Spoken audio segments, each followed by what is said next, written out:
Marriage Knell. Jim joined the Merchant Marine in 1944, and I went to work in a parachute factory.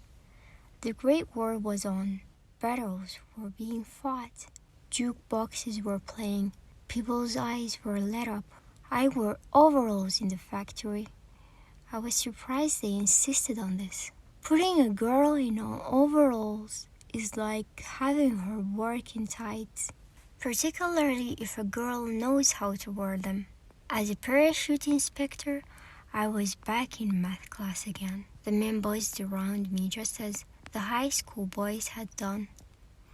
I have noticed since that men usually leave married women alone. This is no great credit to married women. Men are always ready to respect anything that bores them. The reason most wives, even pretty ones, were such a dull look is because they are respected so much. Maybe it was my fault that the men in the factory tried to date me and buy me drinks. I didn't feel like a married woman. I was completely faithful to my overseas husband, but that wasn't because I loved him or even because I had moral ideas. My fidelity was due to my lack of interest in sex. Jim finally came home and we lived together again. It's hard to remember what you said, did, or felt when you were bored. Jim was a nice husband. He never hurt me or upset me except on one subject. He wanted a baby. The thought of having a baby stood my hair on end. I could see it only as myself, another Norma Jean in the orphanage. Something would happen to me.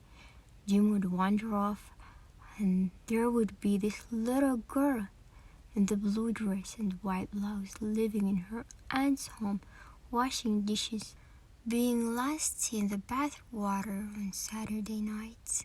I couldn't explain this to Jim. After he fell asleep beside me at night, I would lie awake crying. I didn't quite know who it was that cried, Mrs. Doherty or the child she might have. It was neither. It was Norma Jean, still alive, still alone, still wishing she were dead. I feel different about having a baby now. It's one of the things I dream of. She won't be any Norma Jean now, and I know how to bring her up without lies. Nobody will tell her lies about anything, and I'll answer all her questions. If I didn't know the answers, I'll go to an encyclopedia and look them up.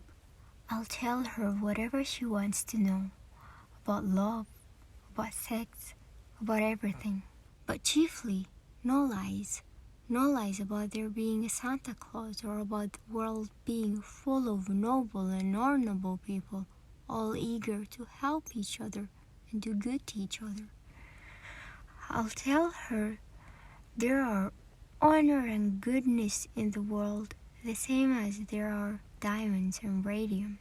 This is the end of my story of Norma Jean. Jim and I were divorced, and I moved into a room in Hollywood to live by myself. I was 19 and I wanted to find out who I was.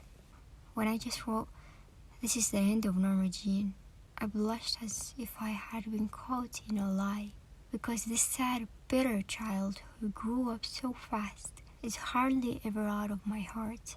With success all around me, I can still her frightened eyes looking out of mine. She keeps saying, "I never lived, I was never loved." And often I get confused and think it's I who am saying this.